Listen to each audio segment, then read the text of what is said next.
senhor quer fazer alguma apresentação, professor Francisco? Não precisa, né? Acho que não precisa. Pode começar, por favor. Obrigado, professor, pela honra. Então, pessoal, a despeito da brincadeira inicial, que faz parte do nosso grupo do Central, essa conversa aqui tem uma finalidade muito importante, que é discutir algumas variáveis cardiorrespiratórias e, particularmente, o resultado final de um teste de esforço, no sentido dele ser um preditor de mortalidade.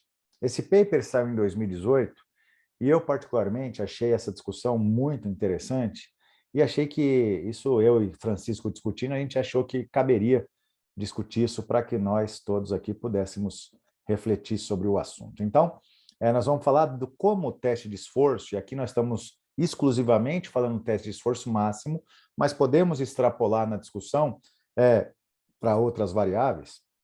É legal a gente começar aqui pelo título. Então, vejam, associação do condicionamento cardiorrespiratório com a mortalidade a longo prazo em adultos fazendo um teste de esforço. Então, vamos ver como é que esse estudo foi feito e depois nós vamos poder abrir para discussão. E antes de entrar no estudo em si, eu montei uma pequena introdução. Esses são os serviços que eu represento hoje, além do Central, sempre agradecer a eles, que, como eu sempre digo, colocam leite na mesa aqui para as crianças.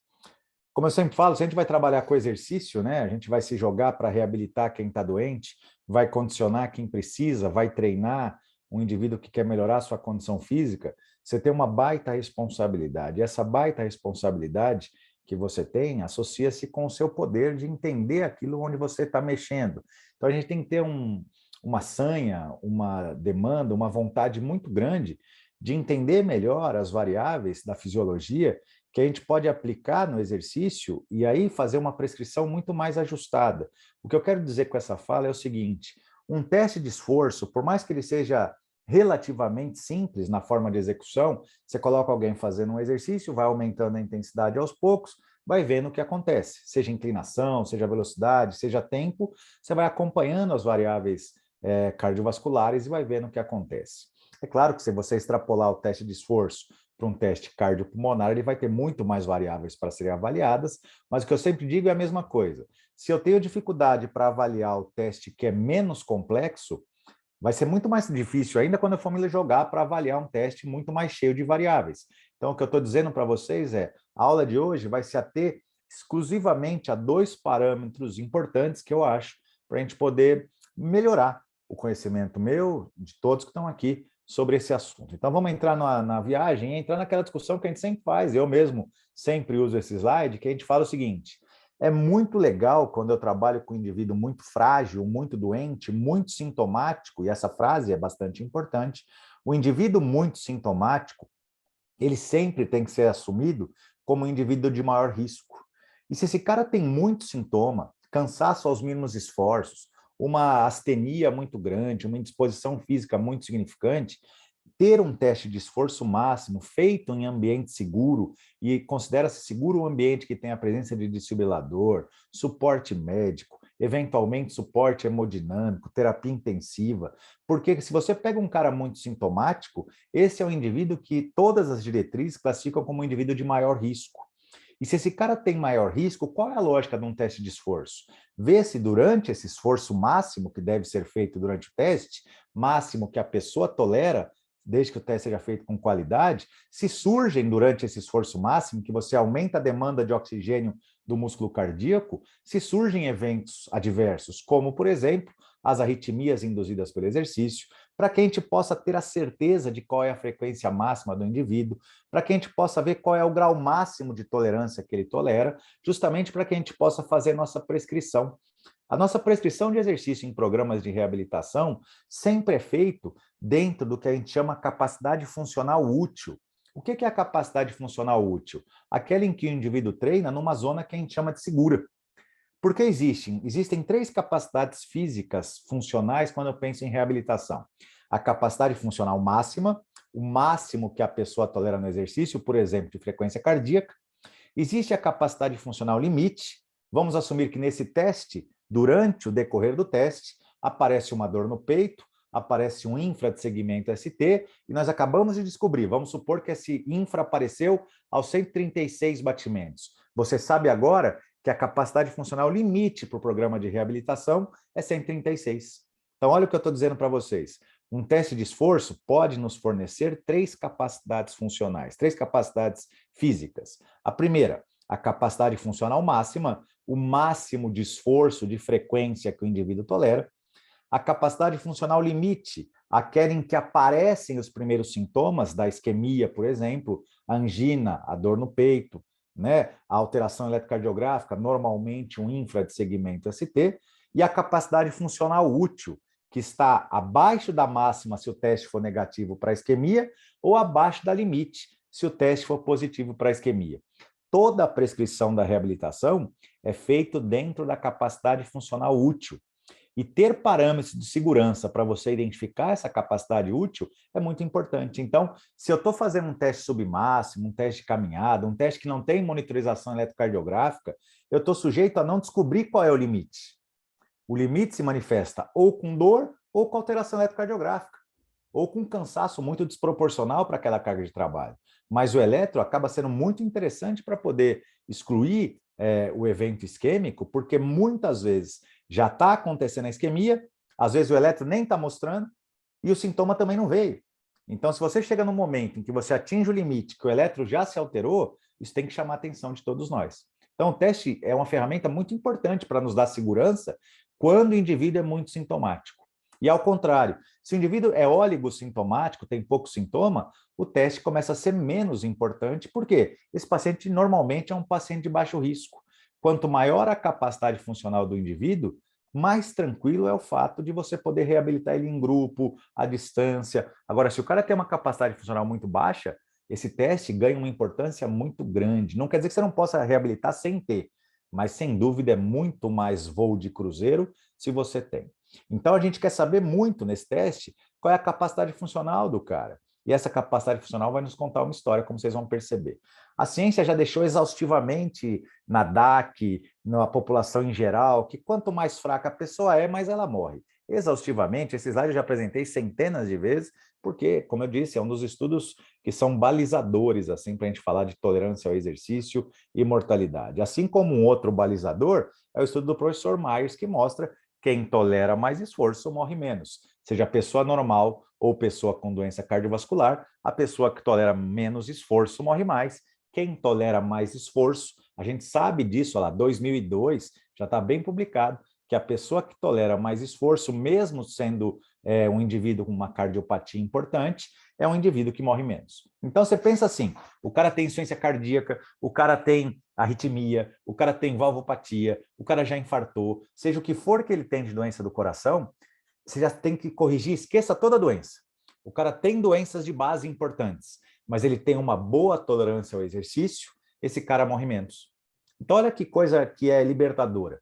O cara tem uma doença grave, gravíssima, o coração estruturalmente muito machucado, já tem uma fração de ejeção reduzida, às vezes a fração de ejeção está preservada, mas o cara está lá e ele tem, mesmo tendo a insuficiência cardíaca, esse cara ainda tem uma boa tolerância. Sem dúvida, esse cara está muito mais protegido de evento do que o cara que, para qualquer sintoma, sente alguma coisa. Então, sempre pensar em capacidade física é muito interessante, sabendo, quando você olha aqui em METs, é uma unidade que a gente não é tão familiarizado. Eu sempre falo a mesma coisa. Os trabalhos todos baseiam-se em METs, e esse que nós vamos discutir hoje não é diferente. Mas a viagem aqui é, quando eu quero olhar para esses métodos, essa escala sempre, quando eu estou dando aula em algum programa de residência, em algum programa de especialização, eu sempre gosto de printar e mandar nos grupos. Então, vocês têm a opção de fazer seu print aí, porque não é, por mais que pareça simples, não é fácil de achar uma tabela que faça a descrição da carga com relação às atividades que a pessoa pode ou não fazer, né? Então, sempre ajuda a gente a racionalizar. Quando eu estou lidando com alguma coisa e eu não tenho um teste de esforço, se o cara falar, meu, eu estava andando na rua e senti alguma coisa, possivelmente já está trabalhando abaixo de 5 metros, né? São coisas como essa que nos ajudam a pensar no risco do indivíduo. Qualquer coisinha ele cansa. Eu mesmo comecei essa semana a atender um indivíduo que já teve uma parada cardíaca prévia, 28 minutos de parada após infarto. E ele começou na reabilitação segunda-feira. E ele chegou para mim na anamnese e falou assim, olha, quando eu vou no banco, que fica a 150 metros da minha casa, eu tenho que chegar lá e sentar, que eu fico muito cansado. Então, se eu não tivesse acesso a todos os exames dele, coisa que eu tive, mas se eu não tivesse, a hora que ele me relatou, olha, eu ando 150 metros da minha casa até o banco e eu sinto uma fadiga enorme, eu tenho que sentar. ele já é um paciente de alto risco. Ele só vai para o consultório na hora que tem o médico presente, tem toda a estrutura ligada, porque se acontecer alguma coisa com ele, eu quero ter todo o respaldo dentro da clínica. Então, eu tomo todo esse cuidado. É uma questão que vale a pena ser observada. Bom, tua meta de vida é ser mais que 8, mais que 7, idealmente 9, que você faça treinamentos moderados, que você pegue peso, que você pule corda, que você seja pleno no seu dia a dia. E aí você pensa no que é treinamento. Treinamento é que nesses dias eu Ô, estava na minha Gil, varanda. Oi, posso me atrapalhar aí? já foi, né, tio? Já Vai lá. atrapalhei, né? Desculpa. Uma coisa importante que muita gente confunde em relação a isso, e eu já vi muita gente falar assim, pessoal que vai trabalhar com reabilitação cardíaca, ele fala assim, mas será que uma pessoa mais condicionada ou menos condicionada tem um custo metabólico diferente para aquela mesma atividade? E aí vem uma questão importante que esse consumo ali, por exemplo, que você bota ali 5 metros, né, que é você andar ali mais ou menos a 6 km por hora, isso é um limite que independe da sua capacidade. É igual você pegar 10 quilos. 10 quilos é 10 quilos para quem é forte, para quem é fraco. É claro que quem é forte carrega mais fácil, quem é fraco carrega com mais dificuldade. A mesma coisa são essas medidas que são equivalentes, né? Não são medidas 100%, mas o condicionamento físico da pessoa ela não interfere nessa variável. Isso, muita gente se atrapalha com isso, e é interessante você trazer isso aí. Foi bem, é isso mesmo, negão. A carga sempre vai ser a carga. Aproximada ou absoluta, a gente tem que ter essa noção de que alguém vai levantar essa carga fácil, alguém vai achar o fim do mundo carregar essa carga, mas a carga sempre é a mesma. Então tem que ter norte. O cara não consegue andar, tem que andar. O cara não consegue correr, tem que correr, de acordo com a situação, claro. Muito bem. Vamos seguir aqui. Então, quando a gente para estudar, eu até botei essa foto aí, ontem eu estava lá na minha varanda e sento aí nessa mesinha, dou uma lida de vez em quando, porque é aquilo que eu sempre falo para os meus alunos, meus residentes, né, para vocês aqui no grupo também. Cara, se às vezes eu paro para ler, o Chicão para ler, e eu, particularmente, pessoas que já sambam carnaval há muito tempo e ainda para estudar, um minutinho, nem que for 10 minutinhos por dia, é por isso que a gente está aqui hoje, porque a gente quer continuar estudando, né? Eu sempre falo a mesma coisa. Então, quem tira um tempo no final do dia, cansado, depois de um batidão de trabalho, e ainda senta uma hora para discutir um assunto, é porque quer crescer. Então, essa chama tem que estar sempre acesa. E eu gosto desse livro como por razões óbvias, porque eu estudei lá, mas é aquela coisa. Também tem um jeitinho certo de lidar. Então, quando eu quero pensar em condicionamentos, eu tenho que melhorar para a gente ver o que a gente vai discutir já já, eu tenho que fazer pelo menos uma frequência adequada nesses cardiopatas. Isso significa aqueles 150 minutos por semana, aqueles no mínimo 90, no mínimo 3 vezes por semana, seja presencial, à distância, mas tem que incentivar o cara a fazer para melhorar a condição física. A gente já começou dizendo, a condição física tem relação direta com mortalidade. E eu não consigo fazer o estímulo mínimo, a dose terapêutica, a prescrição adequada para trazer essa condição física, eu estou enxugando gelo. E muita gente trabalha assim. Eu coloquei isso aqui de propósito, porque muita gente trabalha subterapêutico. Bota um volume de treino muito baixo, bota poucas frequências por semana, bota um treinamento que tem muito de placebo e acaba que o resultado não chega. Para ganhar condicionamento não é tão simples, então tem que saber. E aí a gente está aqui para discutir como prescrever. Tem várias formas, esse é um exemplo que eu sempre gosto. Olha lá, o aeróbio entre 90 e 150 minutos por semana, 65, 75% da máxima, o treinamento resistido, mesma lógica. Tem vários modelos e não é fora da nossa discussão de hoje. A discussão de hoje vai ser o seguinte sentido: quem é mais condicionado morre menos e nós temos formas de usar o teste para ver isso a nosso favor. Então, se a gente começa a criar essa relação, e aí já entrando na discussão do paper, eles colocam, olha, existe uma associação inversa entre condicionamento cardiorrespiratório e mortalidade. Então, isso aqui está muito bem estabelecido. Eu já falei na palestra, vocês já sabem disso, quem tolera mais a despeito da idade, sexo, raça, etnia, comorbidade, quem tolera mais esforço morre menos. Então, esse é o maior benefício. Falar para o cara, se você não aguentava, agora você aguenta, você morre menos. E aí se fala em outra coisa, olha, aumentar a condição cardiorrespiratória aumenta muitos benefícios cardiovasculares e não cardiovasculares. Inclusive na área da cardio, estabilização e redução da doença coronariana, hipertensão, diabetes, AVC, câncer. Então, treinar, essa semana a mesma coisa, quinta-feira passada no consultório, o senhor foi me procurar por síncope, e ele estava se recuperando de um câncer. Eu falei, olha, o exercício vai ser muito bom para o senhor não ter recorrência da síncope, mas nesse momento é muito importante para você não ter recorrência do câncer. Então ele me procurou para tratar uma perda de consciência vasovagal e eu até me emocionei na consulta, que o cara estava lá muito sensibilizado. Eu falei, olha, para o seu câncer é fundamental que você tenha um bom nível de condicionamento. Ele vinha de um sedentarismo muito grande, muitos anos, ainda mais pós-quimioterapia, pós-câncer, na pandemia. Esse cara estava muito imóvel. Então, o treinamento para ele tem tudo a ver. Essa condição cardiorrespiratória tem que melhorar, não tem jeito. E aí tem outro lado também. Nesse mesmo artigo, tem aqui 4 referências que mostram para a gente o seguinte: se eu exagerar e fizer uma intensidade muito vigorosa, essa condição física é interessante que eu tenha. Mas se eu começar a exagerar no volume de treinamento, aumentando fibrilação atrial, calcificação da coronária, fibrose do miocárdio, dilatação da aorta, nós temos uma série de referências muito pesadas e muito atuais que mostram que isso aqui pode acontecer. Então, quando eu começo a refletir, eu falo, então treinamento é bom? Tem que saber prescrever? Tem a dose certinha? E para ter a dose certinha, o teste de esforço é uma boa ferramenta. Se eu deixar o cara fazendo a mais, olha a agressão que você pode promover. Se eu deixar o cara fazendo a menos, acaba sendo placebo, acaba sendo inócuo. Então, calibrar isso é muito importante. Nesse estudo, eles selecionaram 369 mil pessoas e acabou sobrando 122 mil. Tem algumas particularidades nesse estudo que é, por exemplo, assim, ó, quem fez o teste de estresse farmacológico com dipridamol, com dobutamina, né? Quem não conseguiu fazer o teste de esforço máximo, quem chegou no máximo a 85% da frequência predita, esses caras foram excluídos. Então, a gente só tem nesses estudos, nesse estudo aqui, com 122 mil pessoas, por isso que a gente está fazendo essa discussão, quem subiu na esteira, no ciclo, e fez um teste máximo, o máximo aquele que ele falou, não aguento mais. Frequência máxima, fadiga muscular periférica. Então, nós vamos discutir o teste máximo, que é assim que o teste deve ser feito, para a gente poder ter essa tranquilidade. Chama atenção que eles vão falar de 122 mil pessoas que se distribuíram nesse estudo entre 91 e 2013. Então, a gente vai falar dessa série histórica aqui. O estudo saiu em 2018, eles voltaram no banco de dados, é um estudo retrospectivo, e levantaram a condição cardiorrespiratória dessa população que tinha uma idade média que variava entre 52 e 56 anos no decorrer desses anos que a gente vai estudar. População muito associada com doença cardiovascular, acho que todo mundo concorda com isso.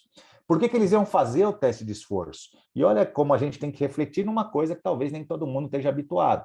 Iam fazer para excluir doença arterial coronária, para avaliar sintoma, já que a pessoa tinha fator de risco para a doença do coração, para avaliar se não tinha uma associação, para fazer um segmento de indivíduos que já tinham doença coronária. Mas veja que particularidade, a maior parte fazia de maneira preventiva, para excluir doença ou para avaliar sintoma. Você veja que para segmento de doença cardiovascular, só 13% estavam fazendo teste. Então, veja, o que a gente sabe na literatura é que a pessoa que tem a doença do coração, a doença coronariana, normalmente é incentivada por todo mundo a fazer menos exercício. E aqui tem um exemplo. Nessa série histórica de um baita serviço americano, você vê que a menor parte estava fazendo teste no segmento da doença coronariana. O cara começa a tratar, dá remédio, deixa o cara mais tranquilo e acaba que nem repete o teste de esforço. Quando num programa de reabilitação bem feito, é interessante repetir esse teste, ver se os marcadores, como condicionamento físico, estão melhorando. Então, é legal a gente refletir nesse sentido que, quando eu vou ver segmento de doença do coração, acaba que o nível de atividade física depois do diagnóstico cai muito, o que não é uma boa, né? Então, veja que quando você vê na prevalência, com o passar dos anos, dos fatores de risco da população avaliada, você vê, eram mais homens, com o tempo isso foi caindo, mas aí não predomínio muito grande de homem, de 10 a 30% dos casos com doença arterial coronária, 10% dos pacientes em média no decorrer dos anos diabético, doença renal na faixa de 1%, tabagista, a gente vê que vai diminuindo no passar do tempo, não é a diminuição que a gente gostaria, mas vem caindo, a hipertensão aqui sempre com 50% dos casos, deixando claro que a hipertensão é uma doença muito prevalente nessa população, né, em adultos na faixa de 50 a 60 anos, hipertensão em 50% dos casos estava lá, né, então a gente começa a pensar nos fatores de risco, sabendo que eles se somam na desgraça desses 122 mil que nós vamos discutir aqui. Outra coisa que chama atenção é o tratamento farmacológico, que faz parte da nossa interpretação. Então, por exemplo, você veja que até o ano 2000, você vê que, por exemplo, o beta-bloqueador era pouco utilizado, por exemplo, na insuficiência cardíaca. Hoje em dia é uma realidade. o cara tem insuficiência cardíaca, toma beta-bloqueador, o cara infartou, toma beta-bloqueador, mas nem sempre foi assim. E a mesma lógica, você vê nos anos 90, a estatina era rara, agora você vê que só faz crescer e continua aumentando, porque a circunferência abdominal aumentando, colesterol escapando, a estatina como um baita fator de prevenção de doença, o uso vem aumentando, aspirina pensando na antiagregação plaquetária, a insulina aqui numa faixa entre 0% e 5%, pensando em diabetes, né? Então a gente começa a ler esse paciente e vai pensar na reabilitação. Eu estou sujeito a receber indivíduos na minha reabilitação que tenham hipertensão, que tenham diabetes, que sejam tabagistas, né? Você vê a taxa de fumantes aqui entre 60% e 40%. E aí você tem que pensar nas campanhas, no plano terapêutico. Ó, cessação do tabagismo, controle de pressão, glicemia, que está lá sujeito numa porcentagem que não é desprezível dos indivíduos. Saber acompanhar isso aqui para você tentar estruturar seu serviço melhor. Volta e meia lá no central, alguém fala, estou montando serviço, qual o tamanho, o que eu tenho que ter, estrutura mínima. Você começa a pensar em tipos de doenças que eles vão trazer junto, quais medicações eles vão tomar, acompanhar, porque o cara está tomando um beta-bloqueador, você está prescrevendo pela frequência. Ele voltou no cardio, você vai ter que reavaliar toda a frequência dele, porque se ajustou a dose do beta, você vai ter que mudar a sua prescrição. Mudou a fisiologia do cronotropismo do paciente. Você vai ter que ajustar tudo isso, repetir os testes de esforço. E aí você veja, outra coisa que eu acho muito legal, escolher protocolo. Escolher o protocolo. Eu fiz um teste de esforço ano passado e repeti esse ano. No teste do ano passado, o protocolo foi imposto, colocaram um protocolo de Bruce, e o protocolo de Bruce é um protocolo que inclina pra caramba, né? E a partir dali, chega uma hora que a perna cansa e seu coração poderia até acelerar mais. Esse ano eu conversei melhor com o colega que estava fazendo exame e nós escolhemos um protocolo mais adequado para o meu atual condicionamento. O exame durou mais tempo, o exame estava numa faixa adequada, entre 7 e 12 minutos, minha frequência cardíaca foi máxima de verdade, porque o protocolo bem definido faz com que a gente tenha um teste melhor realizado, o que é raro. Quando você vai numa clínica convencional de cardiologia em que se vai fazer teste ergométrico, normalmente o cara usa lá Nauton, usa Bruce, para quem é mais frágil, Nauton, para quem é mais condicionado Bruce, e nem sempre você encaixa os perfis nesses pacientes. Então é legal, como era na época do INCOR, você ter o protocolo estabelecido por um profissional da fisiologia do exercício. A pessoa que entende a fisiologia de acordo com o nível de atividade, com a atividade que o indivíduo pratica, com o esporte que ele faz, porque muitas vezes a decisão única do médico da prescrição do protocolo pode fazer o protocolo, o teste durar muito pouco tempo ou demorar muito para terminar. Nenhuma das duas é ideal. Então, esse papel do fisiologista escolhendo o protocolo é muito interessante numa clínica de qualidade. Segundo aspecto é que eles quantificaram a condição física, né, avaliando esses METs que o indivíduo tolerava na esteira, né, baseando-se na velocidade, no pico do esforço, separaram esses METs depois em algumas faixas, entre 25 percentil, 50 percentil, 75 percentil e 97 percentil da condição cardiorrespiratória. Nem todo mundo é familiarizado com essa questão do percentil. O que eles fizeram foi assim, separar a condição física em algumas faixas, até 25, até 50, até 75, até 97, e aqueles que eram classificados como elite. Elite é o cara que tinha um condicionamento acima de 97,7 do predito, alto condicionamento 75 e 97,6, acima da média 50 e 74, abaixo da média menor de 50 e muito baixo, menor de 25 percentil. Então tem um predito. Eles usavam o predito para a idade, né, para a estrutura do indivíduo, e viam o desempenho no teste em relação ao predito como o indivíduo estava. E se eles estão classificando a pessoa pelo nível de condicionamento, isso vai ser muito importante para classificar desfecho. Morre mais, morre menos, qual é o comportamento.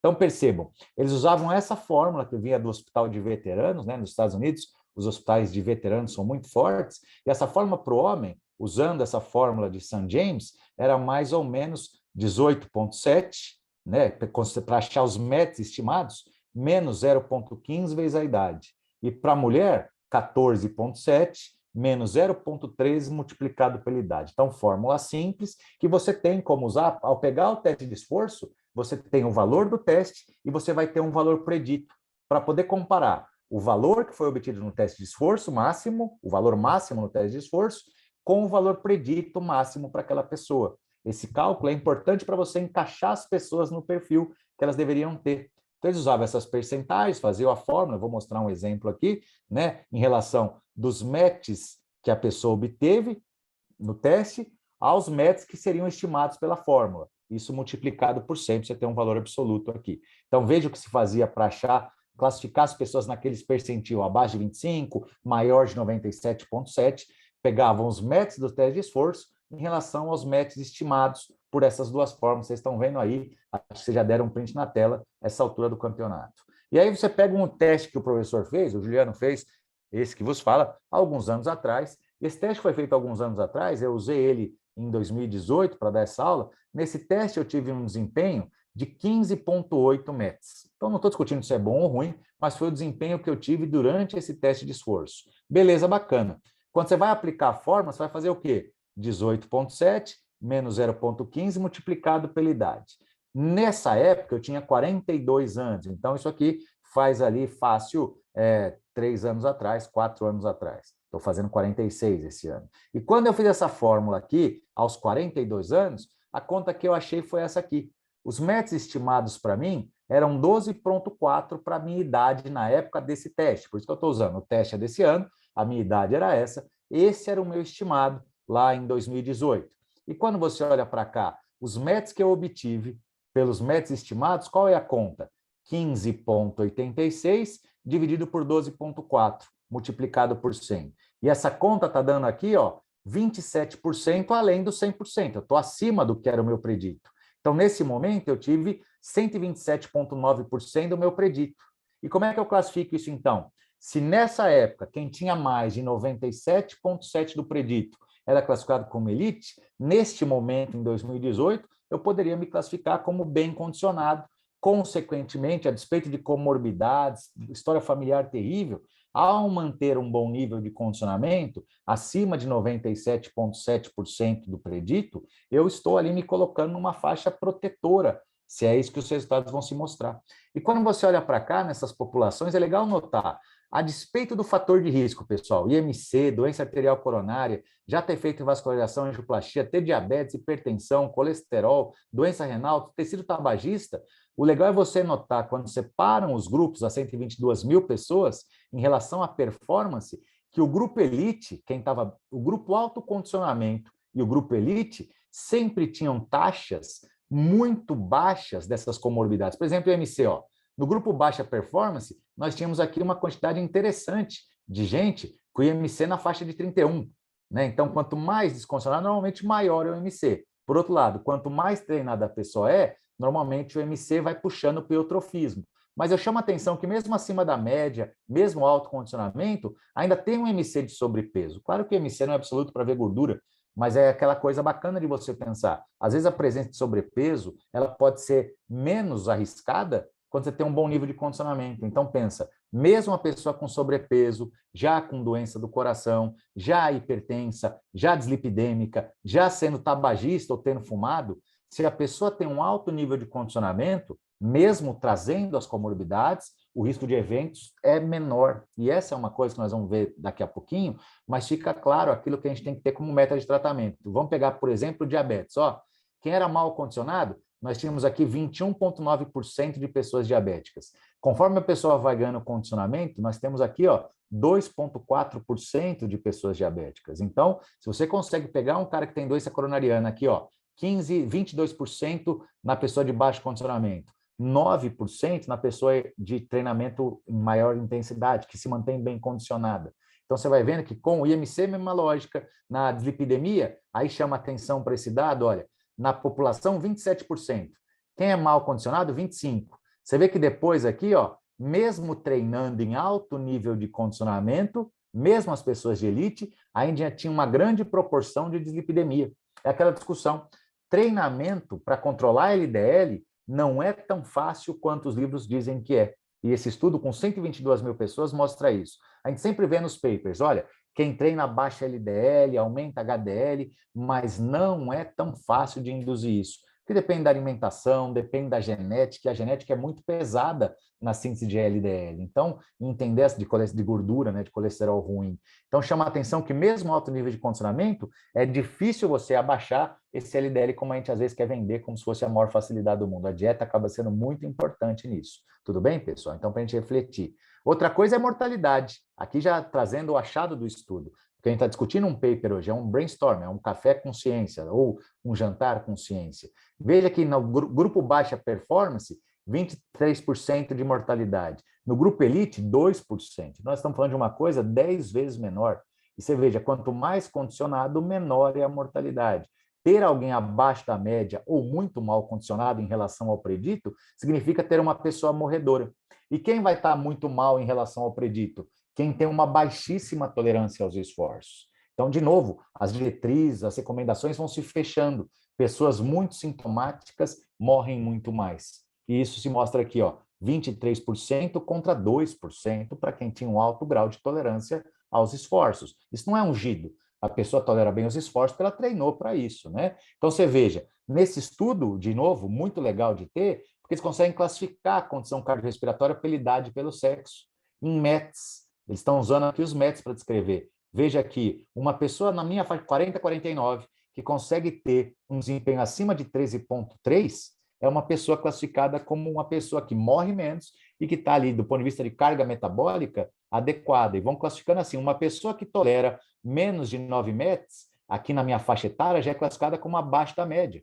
Uma pessoa que tem uma baixa performance vai ter um desempenho abaixo de 7,4 METs. Então, a gente começa a pensar que, às vezes, o cara que é menos de 5 morre muito. No estudo do Myers, isso ficou claro. Mas, às vezes, está com uma carga metabólica de 7 METs, não quer dizer que a pessoa está livre de problemas, né? Ela pode até tolerar o esforço, mas é complexo, né? Então, a gente começa a pensar que ter mais tende a ser melhor. Se isso para a mulher, isso para o homem. Você veja que no homem a demanda ainda é um pouco maior para ser elite. O homem tem que segurar esse piano aí.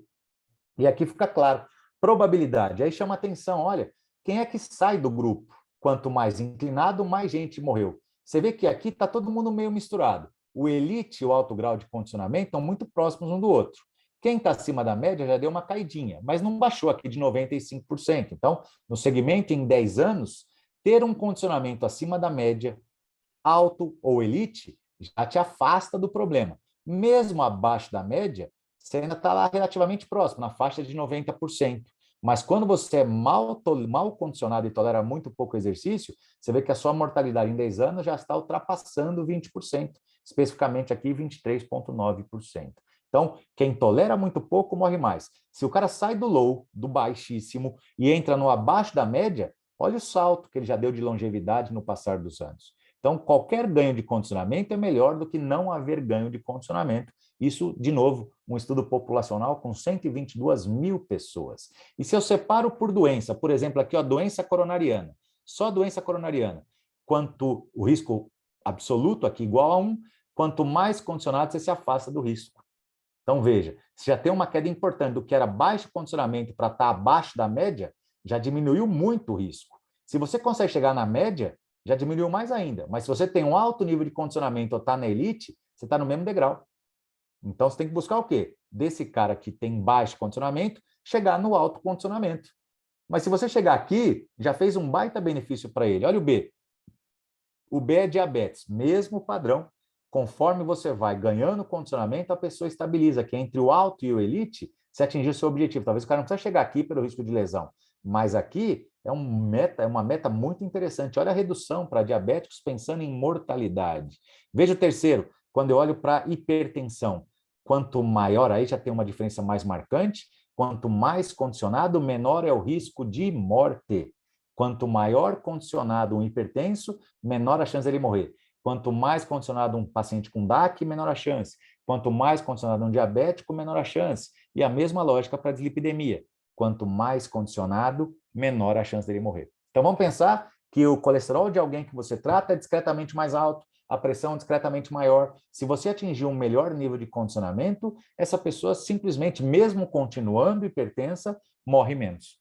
Mesmo continuando dislipidêmica, morre menos. Mesmo tendo diabetes ou doença coronariana, tendo um bom condicionamento, ela morre menos. E se eu junto todo mundo aqui, ajustando esse risco, de novo, todos os 122 mil pacientes, quanto mais condicionado, veja que o intervalo de confiança é estreito, pessoal. É um estudo com muitos pacientes, então acaba que você tem um resultado muito confiável. Até a elite, que tem um intervalo um pouquinho maior, porque até tinha menos gente no grupo de elite, mas a gente sabe que isso aqui traz um olha em termos de risco de morte. A redução é superior a 50%, gente. Então, assim, é uma redução pesada, chegando até 80% menor mortalidade. É coisa que tem que ser considerada. Isso para homem e para mulher. Então, veja que não faz diferença em termos de sexo. Não tem diferença em termos de sexo, homens e mulheres. Aqui na elite abre um pouquinho, mas você vê que o comportamento é muito semelhante. Então, seja homem ou mulher, no seu programa de exercício, se ele tiver um maior nível de tolerância, você pode usar a fórmula do predito em relação ao que se obteve no teste e chegar lá. E se você começa a corrigir o risco relativo, o risco ajustado, de acordo com o fator de risco, sem dúvida, o nível de condicionamento faz toda a diferença. Eu vou dar atenção aqui para o seguinte aspecto, por exemplo, quando eu comparo baixo condicionamento com elite, ser de elite diminui o risco 5 vezes mais. O risco é 5 vezes menor, podendo chegar a 6 vezes menor, no mínimo 4 vezes menor. Agora, sai do baixo condicionamento para elite e compara aqui a pessoa que está abaixo da média com a elite. A elite ainda tem benefício, 2,5 vezes menor risco, podendo chegar até 3,1 vezes. Mas você vê que a diferença é curta. A maior diferença está no baixo em relação à elite. Se eu pego um cara que está lá baixo contra alto, o alto ainda tem um benefício muito grande em relação a estar baixo. Mas quando eu estou chegando na média, né, na média contra elite, você vê que o benefício já começa a desaparecer. O benefício já fica menor, no máximo 2 vezes maior na elite em relação à média. E no alto em relação à média? O benefício já não é quase nenhum. Não é que não tem, mas quem está na média, para quem está bem condicionado, o benefício é bem menor. Os maiores benefícios estão quem está muito descondicionado com quem está muito bem condicionado. Então, você tem que ter como meta fazer o cara ficar bem condicionado, no mínimo na média. Isso tudo está expresso aqui nos intervalos de confiança, como você pode perceber aqui. Tudo que encosta na linha está aqui sendo queimado, mas tem algumas coisas que estão muito longe da linha, como, por exemplo, baixa contra elite. Elite é extremamente protetor e baixo condicionamento significa estou ruim. Veja o baixo com relação alta, mesmo padrão protetor. Né? Mesmo padrão protetor. Na doença renal crônica, quando eu tenho um cara bem treinado, ele morre menos do que uma pessoa que não está bem condicionada. E a doença renal crônica é danada para matar. Né? Então, você tem alguns que fazem mais diferença do que outros. E, de novo, ajustando o risco pelo percentil, mesma lógica. Quanto mais condicionada a pessoa melhor é o desempenho dela. Aqui só pegando os caras que estão muito bem, acima da média e elite. Quando eu só jogo 95 ou mais, você vê que eles abrem muito pouco. Está bem condicionado, está na elite, dá na mesma. Isso é a mensagem desse slide para a gente. E, de novo, se eu vou olhar as características e vou comparar o risco, chama atenção que a maior parte cruza a linha. Então, quando foi olhar em termos de sexo, não tem diferença entre os ambos. Quando eu olho para a idade, também não faz diferença em relação à idade. Todo mundo que tem um bom condicionamento se beneficia, a despeito da idade. Quem tem comorbidade, tem doença coronária, não tem, tem diabetes, não tem. Todos eles se beneficiam de ter um maior nível de condicionamento, é a mensagem desse slide. Isso fica muito claro para todos nós. Né? As únicas coisas que deram diferença mesmo foi aqui, na idade maior de 70, quem está mais condicionado acaba tendo um benefício discretamente maior. Foi o que não queimou o intervalo de confiança, esses dois aqui. Né? Então, a gente começa a olhar para cá, a mesma coisa para a comorbidade de quem não tinha doença arterial coronária. Seja como for, o ideal é treinar todo mundo nesse nível maior. Né? Então, quando a gente começa a pensar nisso, tem algumas limitações, como, por exemplo, né, a gente não pode falar que o condicionamento físico foi ele que evitou a mortalidade, é um estudo retrospectivo, mas existe, a gente pode inferir isso. Né? Tem coisas que a gente não considerou em detalhes. Primeiro é retrospectivo, todo estudo retrospectivo está sujeito a viés, mas em termos populacionais, pessoal, assumindo que quem preencheu os prontuários preencheu corretamente, ele traz uma informação muito importante, falando para a gente o quê? O condicionamento respiratório foi baseado naquele único teste. Bom, pode ser que isso aqui não seja o perfil do cara em todos os testes, às vezes o cara está bem, está mal, mas para um único teste em 122 mil pessoas, cara, é um resultado que a gente tem que discutir, por isso que a gente está aqui hoje. Isso chama muito a atenção. E a conclusão, então, é aquela: quanto maior a condição, menor a mortalidade. E não tem limite. Vai se condicionando, não tem aquela parei. Vai se condicionando, quanto maior o seu desempenho, melhor para você. Mas fica claro também para a gente que esse condicionamento, estando alto ou elite, já tem um benefício muito interessante. E para a gente chegar no final, um outro ponto que eu quis colocar aqui é que essa semana passada a gente brincou no grupo, que dia 10, semana passada, eu fui correr. Eu fui fazer um teste, mesmo com a costela quebrada e tudo mais, agora brincando um pouquinho, o professor Francisco teve a ousadia de questionar ali o desempenho do teste, que foi feito de maneira controlada, num ambiente controlado, sem fraude, sem maquiagem. Questionou-se até se o teste era meu mesmo, né? Se era do passado. Mas, quando você olha para cá, você veja que nesse último teste, como o protocolo foi bem estabelecido, eu consegui tolerar 18 metros. E veja que a fórmula não é perfeita. Claro, se eu fizesse um teste ergospirométrico, eu teria um VO2 com certeza mais ajustado. Eu duvido que o meu VO2 seja 64 de fato. Tenho convicção que não, porque aí eu precisaria estar treinando num nível muito alto. Se eu fizer um ergospirométrico, vai dar menor do que isso. Mas essa diferença não deve ser superior a 10 ml por quilo por minuto. Seria uma margem de erro muito grande. Mas a gente tem que usar, usando fórmulas como essas para calcular o predito em METs, você veja a fórmula que é usada em 99,9% dos testes de esforço. Para chegar no valor de METs, se baseia na velocidade, na inclinação, isso é o que ele considera. Então, quando você pega o teste e vê que eu cheguei lá em 12 minutos, em 171 batimentos, 6 milhas por hora e 15% de inclinação, são essas duas variáveis aqui que estimam as unidades metabólicas finais do teste. Esse é um ponto importante. Então, de acordo com o programa do computador, eles vão falar, pô, seu desempenho foi excelente, você voou, tá ótimo. Mas o que eu quero chamar a atenção aqui é outra coisa. Quando você olha para cá, virando a página do condicionamento para a página da frequência cardíaca, um outro marcador de mortalidade muito legal e facílimo de ver, que todo mundo já sabe a essa altura, é a frequência de recuperação. Então, se do pico do esforço de 171 você abaixa para 138, por exemplo, aqui, você tem uma queda expressiva nesse momento maior de 12 batimentos. E o professor Cole, quando publicou isso aqui em 99 na New England, ele já mostrou que essa frequência de recuperação de primeiro minuto é um baita de um preditor de mortalidade quando ela baixa menos de 12 batimentos. Esse aqui é o estudo pioneiro que descreveu a frequência de recuperação do primeiro minuto. É um exame, quando eu tenho um teste máximo, e já tem validação para o teste caminhar de 6 minutos, se você procurar no Google você acha, mas quando eu tenho um teste máximo, a frequência de recuperação é muito interessante, ela tem que baixar mais de 12 batimentos. Olha a conclusão, uma diminuição lenta da frequência cardíaca após o pico de esforço, no primeiro minuto, ela reflete diminuição da atividade vagal. Você está hiperativo simpático, seu vago não entra, a sua variabilidade é ruim, e é um poderoso preditor de mortalidade geral. Independente da carga de trabalho, da presença ou ausência de defeito de perfusão, de mudança da frequência cardíaca durante o exercício. Então, quando você vai pegar um teste de esforço, eu quero incentivar vocês a olharem para as unidades metabólicas, quais foram atingidas em relação à velocidade, à inclinação, porque, por tudo que eu falei aqui, é o seguinte, quanto mais tolera, menos morre. Então, essa situação. E você pensa do ponto de vista cardiovascular. Por exemplo, na quinta passada eu fiz o teste. Hoje eu estava na fisioterapia porque minha coluna até agora está dando, que eu exagerei lá para aguentar. Eu falei, deixa que eu quero ver se eu morro aqui, para poder correr no zoológico aqui perto de casa e achar que eu vou cair morto. Eu falei, pode deixar, a hora que eu falar que não aguento mais, você para. O cara queria parar antes, eu falei, deixa. O coração até aguentou, mas a musculatura da lombar estourou e até agora eu estou aqui gemendo por causa disso. Então, é legal a gente começar a refletir em duas, como eu falei para vocês no começo da aula, duas coisas simples. Primeira, condicionamento que você atinge no teste, baita de um aliviante para você na reabilitação, o cara tolera bem, vai ter pouco pepino, não precisa deixar a ambulância na porta. Segundo, a própria frequência de recuperação. Se ele demora para baixar, baixa menos de 12, esse indivíduo tem um alto risco de morte. Esse estudo é muito legal, é um estudo clássico que eu recomendo demais que vocês leiam. E, por fim, para chegar naquele momento descrente do professor Francisco, mas é lá, você tem 45, vai fazer 46, não tem alteração de ST, não tem arritmia, bonitinho, aguentou o baque ali, beleza. Então, a gente fica feliz, quer dizer, eu espero estar no Central por muitos e muitos anos ainda, para a gente poder conversar por muitos anos ainda, porque eu tenho que ver vocês todos ficando milionários aí, bem-sucedidos, quem ainda não está, porque no grupo ali a gente tem tendência a ter gente que está voando aí na profissão.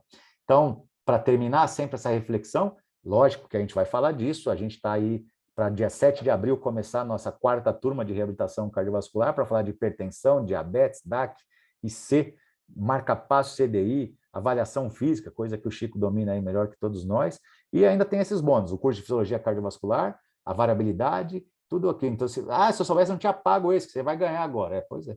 Então, assim, olha lá que coisa. Isso aqui é raro. Mas ganhar. Estou brincando, não é a mesma coisa, tio. Estou enchendo o saco. Mas só para entender que dá noção também, né? Então, assim, para a gente começar a pensar no assunto. Então, agradecer demais e abrir agora os finalzinhos para discussão. Eu, particularmente, acho que de vez em quando discutir os artigos também é muito Perfeito. importante.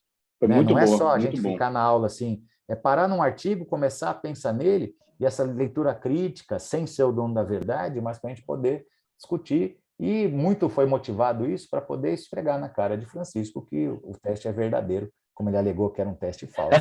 Eu quis fazer esse encontro. Ô, Gil, esse treinamento, você treinava mais no teste anterior? Treinava Vou só mais parar de agora? gravar aqui, Ivan. Valeu, Tá. pessoal, que está vendo a gravação. Bye, bye.